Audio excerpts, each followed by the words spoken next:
con los terroristas.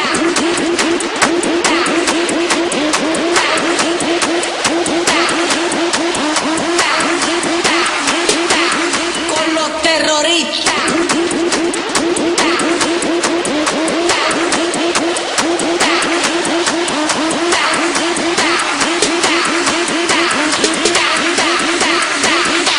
And do the Harlem Shake.